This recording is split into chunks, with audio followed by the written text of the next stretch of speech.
Hello everyone, आप सभी का स्वागत है कॉमर्स स्पॉटलाइट में। मैं आयुषी आज आपके लिए लेके आई हूँ एक बहुत इंपॉर्टेंट वीडियो। और ये वीडियो है उन सभी एस्पिरेंट के लिए जो जानना चाहते हैं यूजीसी नेट एग्जामिनेशन के बारे में, समझना चाहते हैं कि नेट एग्जामिनेशन और जेआरएफ होता क्या है, किसके लिए होता है और क्यों इस एग्जामिनेशन की तैयारी हमें करनी चाहिए और कब इस एग्जामिनेशन की तैयारी करनी चाहिए। मैं आपको कंप्लीट डिटेल्स बताने वाली हूँ इस एग्जामिनेशन के लिए। साथ ही साथ इस एग्जामिनेशन से जुड़े और भी इंपॉर्टेंट फैक्ट्स जो हैं वो सारे आपको मैं बताने वाली हूँ।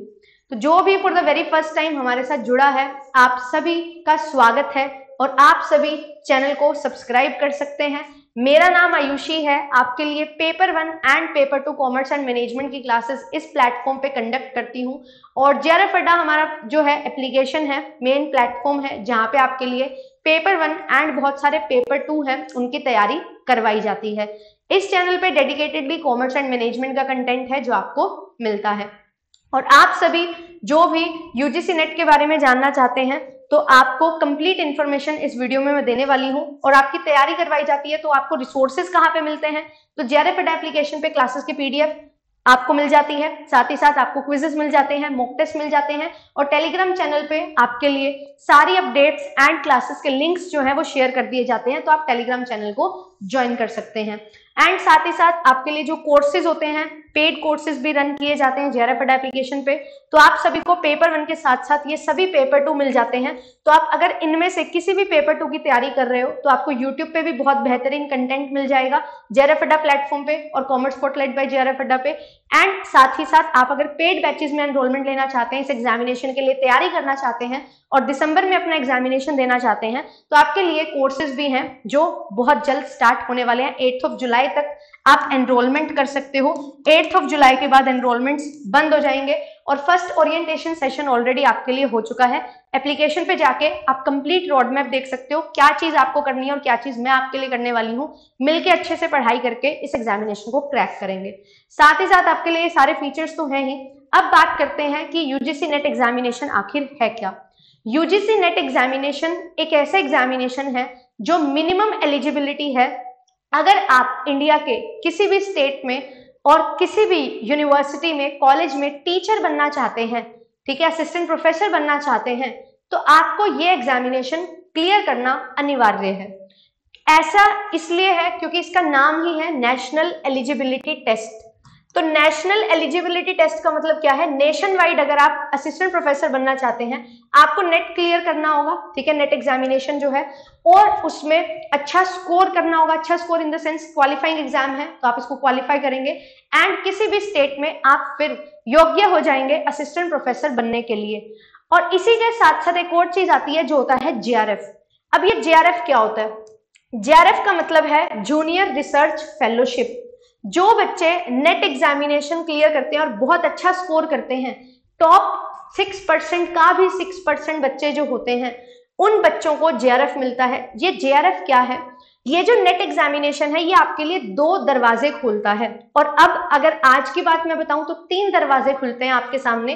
पहला होता है आपके लिए असिस्टेंट प्रोफेसर का, दूसरा होता है as a PhD entrance examination जो अलग अलग यूनिवर्सिटीज करवाती थी तो उनके लिए एक ही एग्जामिनेशन हो चुका है, और तीसरा दरवाजा होता है अगेन पीएचडी का ही बट विद फेलोशिप।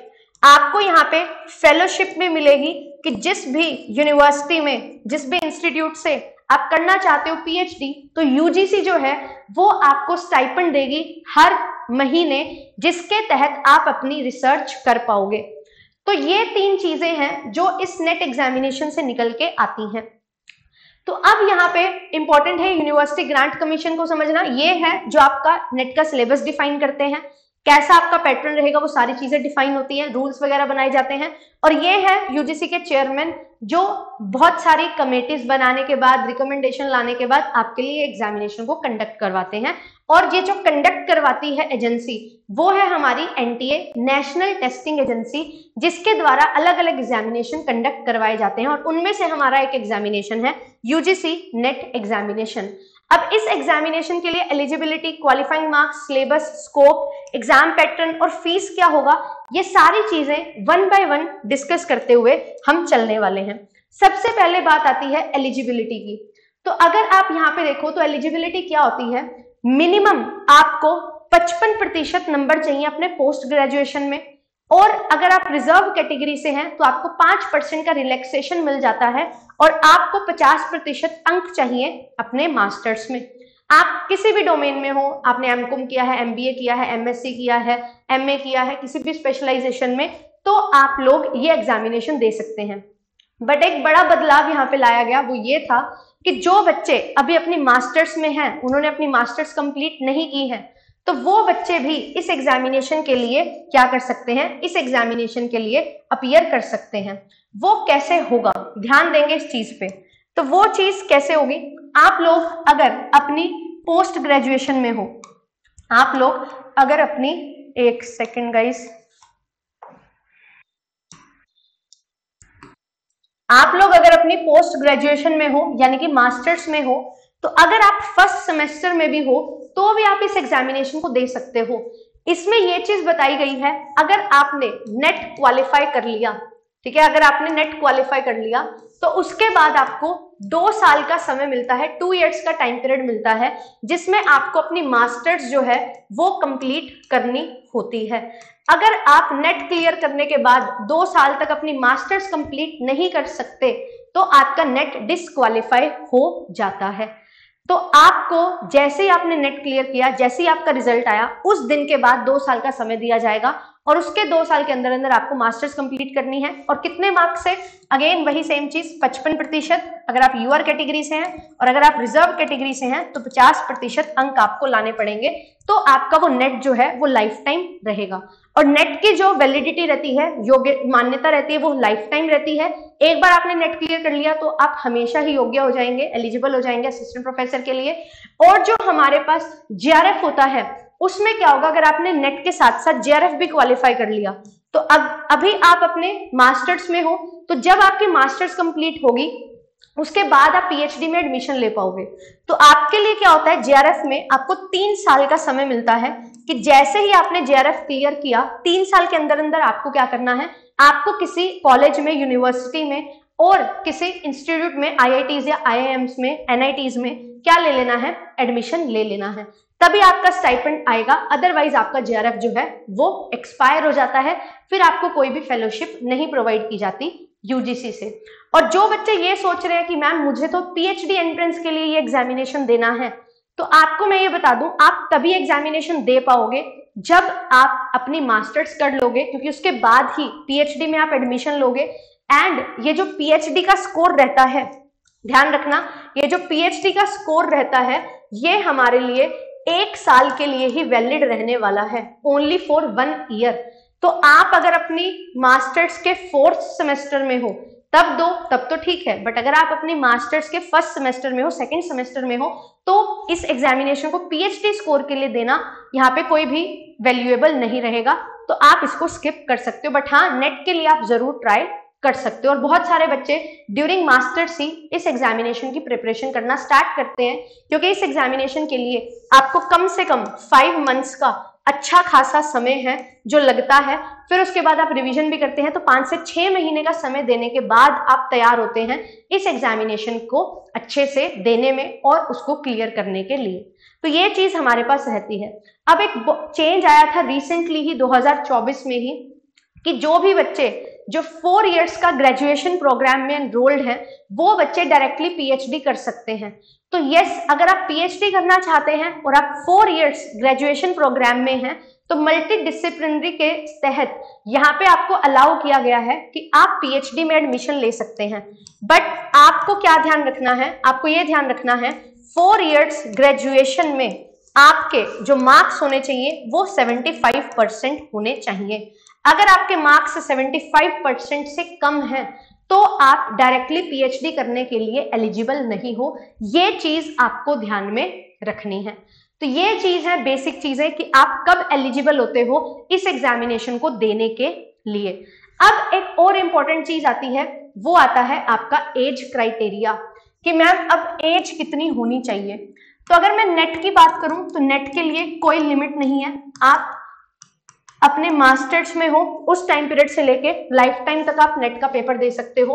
और अगर हम बात करें जेआरएफ के लिए तो यहाँ पे आपकी लिमिट्स हैं, अलग अलग कैटेगरीज हैं। अगर आप मेल हैं फ्रॉम यूआर तो आपकी एज है 30 इयर्स।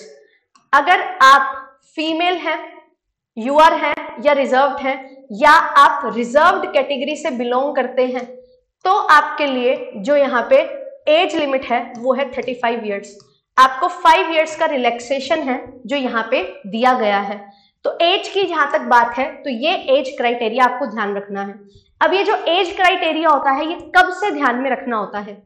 जिस मंथ में आपकी फॉर्म फिलिंग स्टार्ट होती है, जिस मंथ में आपकी फॉर्म फिलिंग स्टार्ट होती है उस मंथ की जो पहली तारीख होती है, जैसे मान लो आपकी फॉर्म फिलिंग हुई 30 अक्टूबर को, ठीक है, तो आपकी जो डेट है वो डीओबी 1 अक्टूबर को देखी जाएगी कि क्या आप 1 अक्टूबर को 30 साल के हो या इससे ऊपर हो चुके हो। अगर आप 1 अक्टूबर को 30 साल तक के हो, ठीक है, आपका बर्थडे नवंबर में आता है, तो आप इस एग्जामिनेशन के लिए फॉर्म फिल कर सकते हैं, अदरवाइज आप नहीं कर सकते हैं। अब जो बहुत सारे बच्चे होंगे जिनको लगता है कि मैम अब हम क्या है, हम बिल्कुल जिस मंथ में हमारा एग्जामिनेशन हो रहा है उस मंथ में हम 31 के या 35 प्लस होने वाले हैं, तो आपको हमेशा फॉर्म फिलिंग देखनी होती है। इस चीज को ध्यान रखो, जिस महीने में आपकी फॉर्म फिलिंग हुई है उस महीने की पहली तारीख तक आप 30 साल और 35 साल से छोटे होने चाहिए, तो आप एलिजिबल हो जाओगे। एग्जामिनेशन किस मंथ में हो रहा है उससे कोई फर्क नहीं पड़ता है, ये चीज आपको क्लियर होनी चाहिए। ये स्टार्टिंग में मैंने आपके 2 मिनट ज्यादा लिए ये सारी चीज समझाने के लिए, क्योंकि बहुत सारे बच्चे यहीं पे कंफ्यूज हो जाते हैं। तो आई होप कि आपको एलिजिबिलिटी है वो बिल्कुल क्लियर हो गई होगी। दूसरी चीज आती है हमारे पास कि मैम अब यहाँ पे जो हमारे क्वालिफाइंग मार्क्स हैं और जो सिलेबस है वो क्या रहता है। तो सिलेबस देखिए, हमारे पास 2 पेपर होते हैं। एक होता है पेपर 1 जो हमारा होता है जनरल पेपर। ये एग्जामिनेशन 83 सब्जेक्ट्स में कंडक्ट करवाया जाता है। तो उन 83 सब्जेक्ट के लिए सब में ही पेपर 1 एंड पेपर 2 होता है। तो ये जो पेपर 1 होता है सबके लिए सेम होता है, सेम फॉर ऑल, सबके लिए सेम रहेगा। और ये जो पेपर 2 होता है ये हमारा सब्जेक्ट स्पेसिफिक होता है। जैसे मेरा पेपर 2 कॉमर्स है तो मैंने पेपर 1 और कॉमर्स की तैयारी की। आपका पेपर 2 हिंदी है तो आप पेपर 1 प्लस हिंदी की तैयारी करोगे। आपका पेपर 2 कंप्यूटर साइंस है तो पेपर 1 प्लस कंप्यूटर साइंस की आप तैयारी करोगे। तो इस तरीके से आपका पेपर 2 है जो चलता है। आपने MBA किया है तो आप मैनेजमेंट से पेपर 2 दोगे, आपने MCOM किया है तो आप कॉमर्स से पेपर 2 दोगे। आपके मन में एक सवाल आएगा कि मैम अगर मुझे पेपर 2 डिसाइड करना है तो मैं कैसे डिसाइड करूं? तो आप देखो आपने मास्टर्स किस में की है, ठीक है, आपने मास्टर्स जो है वो किस में की है, आपने जिस डोमेन में मास्टर्स की है उसी का पेपर आपको लेना होता है। अब मैम आपने ये भी बताया हमें कि अगर मैं 4 ईयर ग्रेजुएशन प्रोग्राम में एनरोल्ड हूं तो मुझे डायरेक्टली PhD का मौका दिया जा रहा है, तो मैं कौन सा पेपर 2 चूज करूं? तो आप लोग जो आपके ग्रेजुएशन में सब्जेक्ट्स होते हैं 75% सिलेबस आपको मैच करना होगा। अगर आपका 75% जिस सब्जेक्ट से मैच कर रहा है तो आप उस ही डोमेन में अपना पेपर दे सकते हैं, ठीक है। ये चीज भी यहाँ पे आपकी क्लियर हो चुकी है। ये सिलेबस कहाँ से मिलेगा? तो ये जो सिलेबस है ये आपको क्या करना है, www.nta.ac.in पे जाना है, आपको सारी चीजें यहाँ पे मिल जाएंगी। ये क्या है? ये NTA की वेबसाइट है, ठीक है। यहाँ पे प्रीवियस ईयर पेपर्स, आपको सारी इंफॉर्मेशन, सारी चीजें यहाँ पे मिल जाती हैं। तो सिलेबस आपको मिल जाएगा, जो भी आपका पेपर 2 है वो पेपर 2 का सिलेबस और पेपर 1 का सिलेबस आप क्या कर सकते हैं, डाउनलोड कर सकते हैं। बट मैंने आपके लिए यूनिट्स लिख दी हैं। पेपर 1 में हमारे पास 10 यूनिट्स होती हैं। पहली होती है टीचिंग एप्टीट्यूड, जहां से ऑन एन एवरेज हमारे पास क्या होते हैं, 5 क्वेश्चन आते हैं, क्योंकि टोटल 50 क्वेश्चन होते हैं इस जर्नल पेपर में और 100 क्वेश्चन होते हैं हमारे सब्जेक्ट स्पेसिफिक में। तो ऑन एन एवरेज 5 क्वेश्चन आते हैं, कभी कभी 4 या 6 भी हो जाते हैं। रिसर्च एप्टीट्यूड दूसरी यूनिट, ये दोनों यूनिट क्यों इंपॉर्टेंट है? आप एक टीचर बनना चाह रहे हो, आप एक रिसर्च जो है एसोसिएट बनना चाह रहे हो, रिसर्च करना चाह रहे हो, एक रिसर्च स्कॉलर बनना चाह रहे हो, तो ये दोनों चीजें आपके अंदर होनी चाहिए। रीडिंग कॉम्प्रिहेंशन, रीडिंग एबिलिटी होनी चाहिए। Communication, mathematical reasoning, logical reasoning, data interpretation, आप चीजों को एनालाइज कर सको, अच्छे से समझ सको, वो रीजनिंग, वो फैक्चुअल चीजें के साथ साथ आप एक तर्क भी हो आपके पास, वो सारी चीजें, एक अल्टीमेट आपका जो डेवलपमेंट है, ग्रोथ है, वो चीज यहाँ पे इस पेपर में होती है। आपको आपके जो ICT, information and communication technology, आज का जो एरा है वो है इंटरनेट से भरा हुआ, तो information and communication technology, networks आपको पता होने चाहिए कैसे क्या चीज हो रही है। आप मेरी क्लास ले पा रहे हो, ये भी तो with the help of internet हो पा रहा है। तो आईसीटी के क्या टूल्स होते हैं, क्या चीजें होती है, क्या डिवाइसेस हैं, इनपुट आउटपुट, मेमोरी, हायरार्की, सारी चीजें आपको पढ़नी होती है इंटरनेट से रिलेटेड भी। फिर इसके बाद आता है पीपल डेवलपमेंट, एनवायरमेंट और हायर एजुकेशन। ये हम बात कर रहे हैं, हम असिस्टेंट प्रोफेसर बनना चाहते हैं, हम रिसर्च करना चाहते हैं, तो किस तरीके से हमारी हायर एजुकेशन में डेवलपमेंट हुई है। पहले एंशिएंट टाइम में क्या हुआ करता था, प्री इंडिपेंडेंस, पोस्ट इंडिपेंडेंस, आज मॉडर्न टाइम में क्या हो रहा है। पीपल डेवलपमेंट, एनवायरमेंट, किस तरीके से हम एक जो है वर्ल्ड वाइड जो है हम देखते हैं कि क्या क्या काम किए जा रहे हैं एनवायरमेंट को प्रोटेक्ट करने के लिए, किस तरीके से जो हमारा नेचर है वो किस तरीके से इवॉल्व हुआ है ओवर द टाइम, क्या क्या एक्टिविटीज हमने की, क्या प्रोटोकॉल्स, क्या कन्वेंशन हमने बनाए, वो सारी चीजें एनवायरमेंट से रिलेटेड, लोगों से रिलेटेड सारी चीजें हैं जो यहाँ पे स्टडी की जाती हैं। तो ये एक जर्नल पेपर है और इन्हीं से रिलेटेड करंट अफेयर्स भी हैं जो आपसे पूछे जाते हैं। जो रिसेंट स्कीम्स आई हैं हायर एजुकेशन में, आईसीटी में कुछ नए टूल्स आए हैं, इंटरनेट से रिलेटेड कुछ नई चीजें आई हैं, रिसर्च से रिलेटेड नए टूल्स आए हैं, वो सारी चीजें जो थ्योरीज दी गई हैं टीचिंग एप्टीट्यूड में, वो सारी चीजें आपसे पूछी जाती हैं। फिर इसके बाद सब्जेक्ट स्पेसिफिक होता है, उसमें आपके यहाँ पे 100 क्वेश्चंस होते हैं, हर एक क्वेश्चन 2 नंबर का होता है और ऑन एन एवरेज एक यूनिट में से आपके पास 10 क्वेश्चन है जो आते हैं। ठीक है, तो IBB, accounting, auditing, business economics, business finance, business stats and research methods, BM HRM, banking and financial institution, marketing management, legal aspects of business, taxation and corporate tax planning, ये जो है ये मैंने आपके लिए लिख दिया है। ये क्या है, ये कॉमर्स का है। ऐसे ही आपका जो पेपर 2 होगा वो आपको यूजीसी एनटीए की वेबसाइट से है जो मिल जाएगा। ठीक है, तो वेबसाइट मैंने लिंक दे दिया है, आप डाउनलोड कर सकते हो। एंड फिर इसके बाद आता है कि भाई एग्जाम पैटर्न क्या होगा। तो आपको मैं जैसा मैंने बताया, पेपर 1 में 50 क्वेश्चन, पेपर 2 में 100 क्वेश्चन होते हैं, टोटल 150 क्वेश्चन होते हैं, हर एक क्वेश्चन 2 मार्क्स का होता है, तो 300 मार्क्स का आपका पेपर होता है। ठीक है, और आपको समय कितना दिया जाता है, आपको 180 मिनट यानी कि 3 आवर्स का टाइम दिया जाता है इस एग्जामिनेशन को करने के लिए। और इस एग्जामिनेशन के बीच में कोई भी गैप नहीं होता। पेपर 1 पेपर 2 दोनों आपको एक साथ दिए जाते हैं। आपकी इच्छा है पहले पेपर 1 करो या पेपर 2 करो, उसके अकॉर्डिंग आपको पेपर करना होता है। कोई भी नेगेटिव मार्किंग इसमें नहीं है। आपने क्वेश्चन सही किया तो 2 नंबर मिलेंगे, गलत किया तो 0 नंबर मिलेंगे, ये चीज यहाँ पे रहती है। और आपका जो एग्जामिनेशन है वो सीबीटी मोड होता है। पहले ये ऑफलाइन हुआ करता था, बट 2018 से ऑनलाइन हुआ एंड इस बार जून 2024 में आया था कि आपका पेपर ऑफलाइन होगा, बट कुछ कारणवश जो पेपर कैंसिल हुआ, कुछ भी पेपर लीक हुआ, जो भी चीजें हुई, तो उसको देखते हुए दोबारा से इस एग्जामिनेशन को ऑनलाइन ही कर दिया गया है। तो सीबीटी कंप्यूटर बेस्ड टेस्ट आपका यहाँ पे रहता है और आपको जो भी चीजें हैं, जो भी आपके क्वेश्चंस होते हैं वो सीबीटी मोड में होते हैं, आपको मार्क करने होते हैं और वो सबमिट हो जाते हैं। तो 180 मिनट में आपको 150 क्वेश्चंस करने होते हैं। अब इसके बाद एक बहुत इंपॉर्टेंट चीज आती है, मैम क्वालिफाइंग मार्क्स कितने हैं।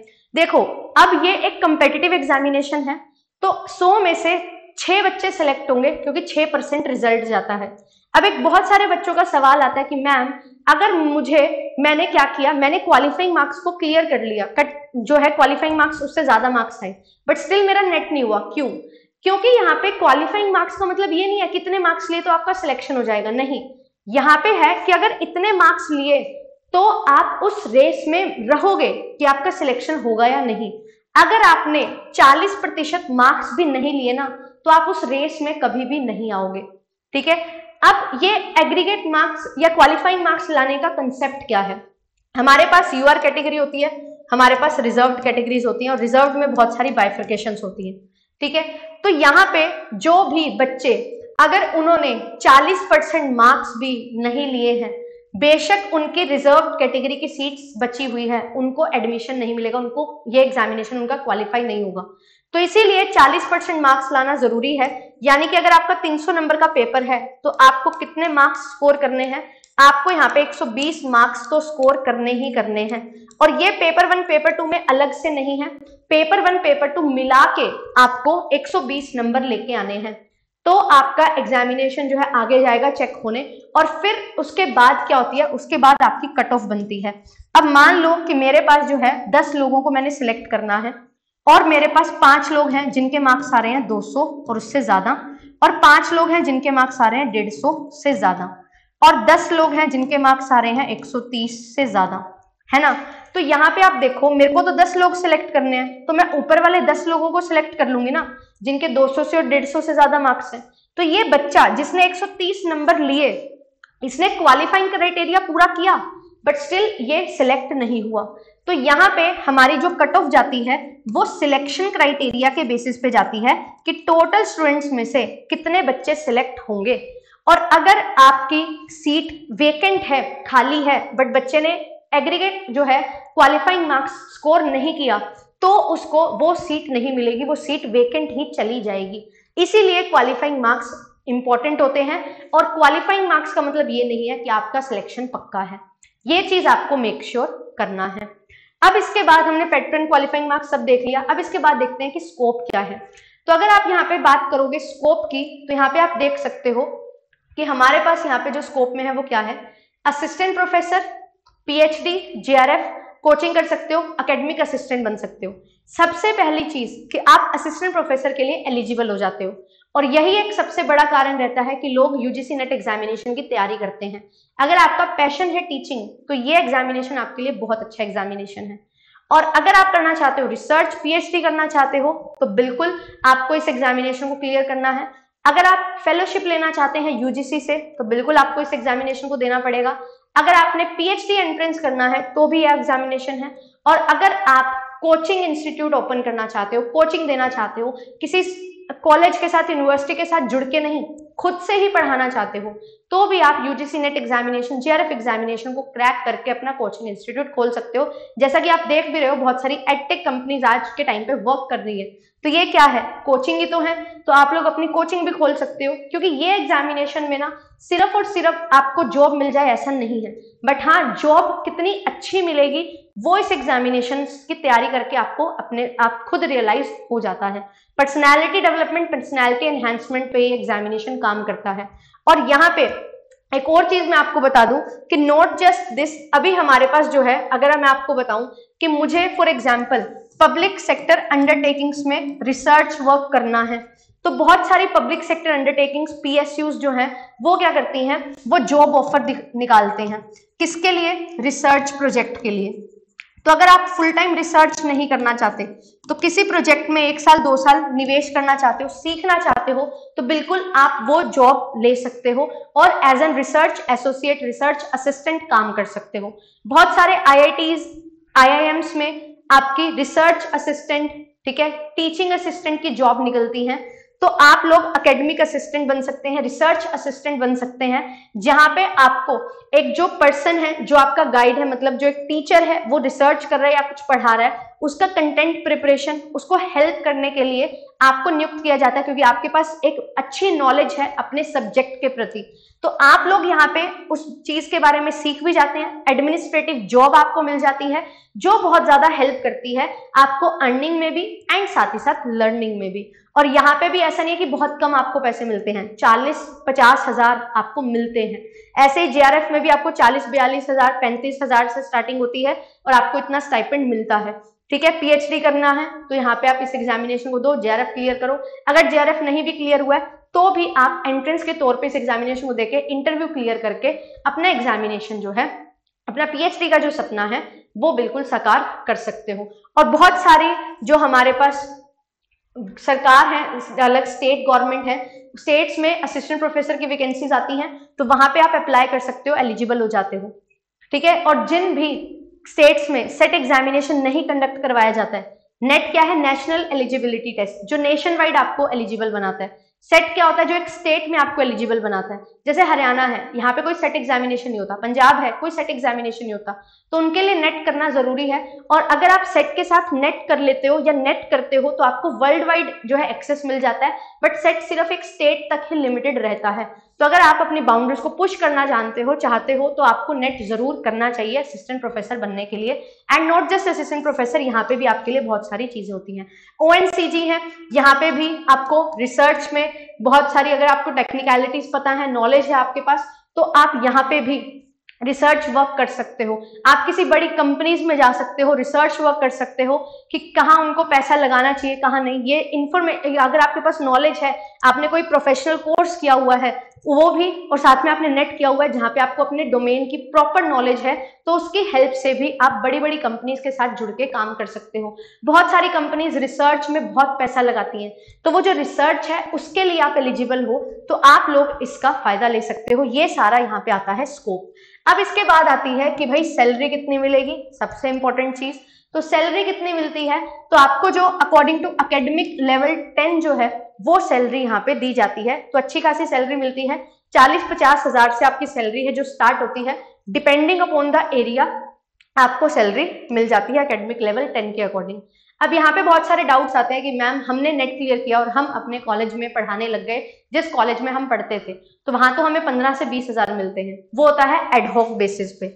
वो कब, जब आप एडहॉक बेसिस पे लग जाते हो, ठीक है, जब आप टेम्परेरी बेसिस पे, कॉन्ट्रैक्ट बेसिस पे काम करते हो। बट जब आप नेट क्लियर करके वहां का असिस्टेंट प्रोफेसर का एग्जामिनेशन क्लियर करते हैं तो आपको इसी अकॉर्डिंग सरकार से पैसा मिलता है।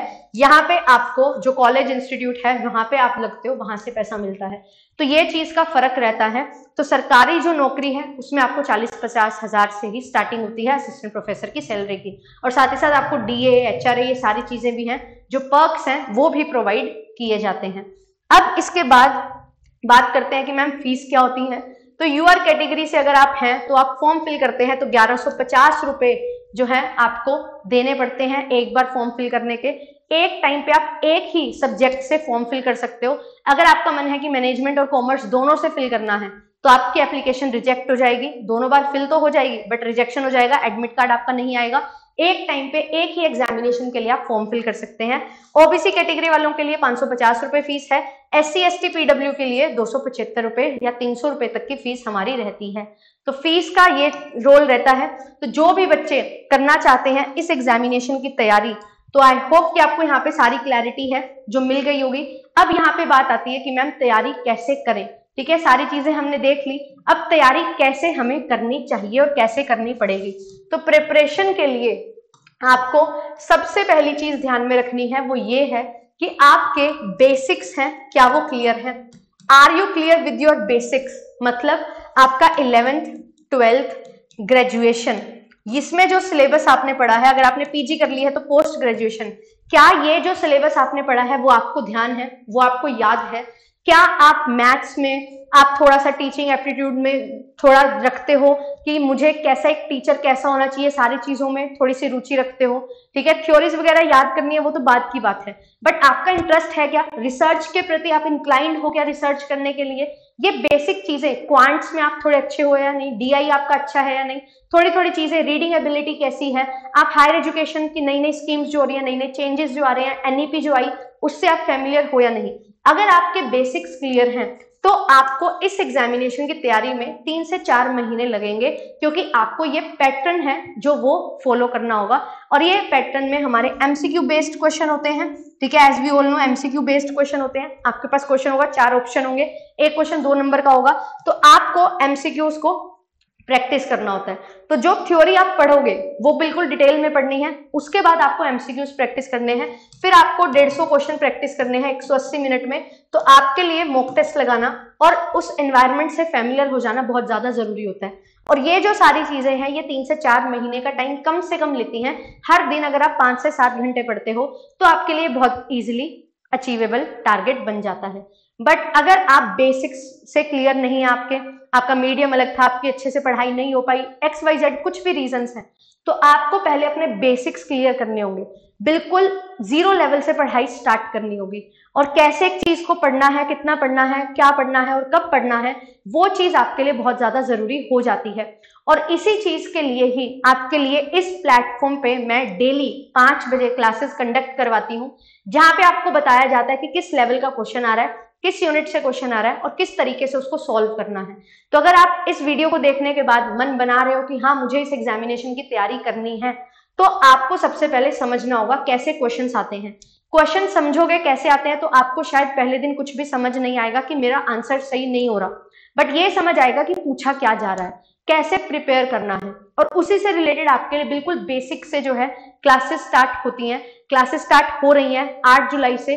जिसमें हम बिल्कुल बेसिक से, बिल्कुल जीरो लेवल से स्टार्ट करने वाले हैं। और सबसे पहले जो यूनिट हमें स्टार्ट करनी चाहिए वो है जो हम अपनी 11th क्लास में पढ़ते हैं, अकाउंटिंग, इकोनॉमिक्स, बिजनेस स्टडीज। तो वो चीजें ही ध्यान में रखते हुए आपके लिए कोर्स है जो पूरा डिजाइन किया गया है, आप लोग ज्वाइन कर सकते हैं। यूट्यूब पे बहुत सारी अमेजिंग क्लासेस हैं, कंटेंट है। बिल्कुल मैंने हर एक यूनिट को डिकोड किया है कि यूनिट 1 में कैसे क्या पढ़ना है, यूनिट 2 में कैसे क्या पढ़ना है, यूनिट 3 में कैसे क्या पढ़ना है, कैसे पेपर 1 को प्रिपेयर करना है, क्या क्या इंपॉर्टेंट टॉपिक्स हैं, बिल्कुल डिटेल में एनालाइज किया है। वो सारी वीडियोस आपके पास हैं, वो आप देख सकते हो। एंड आपका कोई भी डाउट है, कोई भी यूनिट से रिलेटेड, कोई भी टॉपिक से रिलेटेड, आप जरूर पूछ सकते हैं। और इन जनरल आपका कोई डाउट है तो भी आप जरूर पूछ सकते हैं। इस वीडियो में इतना ही, ठीक है। बाकी सारे जो भी डाउट्स होंगे आपके, धीरे धीरे मैं हर रोज कोशिश करूंगी कि एक टॉपिक है जिसको मैं डिस्कस करूं, जिससे आपकी बेहतर अंडरस्टैंडिंग हो सके इस एग्जामिनेशन को लेके, और आप अच्छे से पढ़ाई करके अपना एग्जामिनेशन है जो क्रैक कर सके। तो आज की वीडियो में इतना ही, मिलूंगी आपसे नेक्स्ट वीडियो में। टिल देन अच्छे से पढ़ते रहिए। एंड चैनल पे फर्स्ट टाइम आए तो चैनल को सब्सक्राइब करिएगा, वीडियो को लाइक एंड शेयर करिएगा उन सभी के साथ जो इस एग्जामिनेशन की तैयारी करना चाहते हैं और कर रहे हैं और एक बेहतरीन प्लेटफॉर्म की तलाश में है। तो ये जो है ये आपके लिए वन स्टॉप सॉल्यूशन है, commerce spotlight by JRF Adda channel, जो आपकी paper 1 and paper 2 commerce and management की तैयारी करवाने वाला है। See you all in the next session. कल जरूर मिलेगा आपके लिए। जो पेपर 2 है उसको डिकोड करवा रही हूँ, साथ ही साथ पेपर 1 के भी बहुत अमेजिंग सेशंस हैं जो आप विजिट करोगे चैनल पे, आपको बहुत सारी चीजें हैं जो सीखने को मिलने वाली हैं। Thank you so much, bye bye.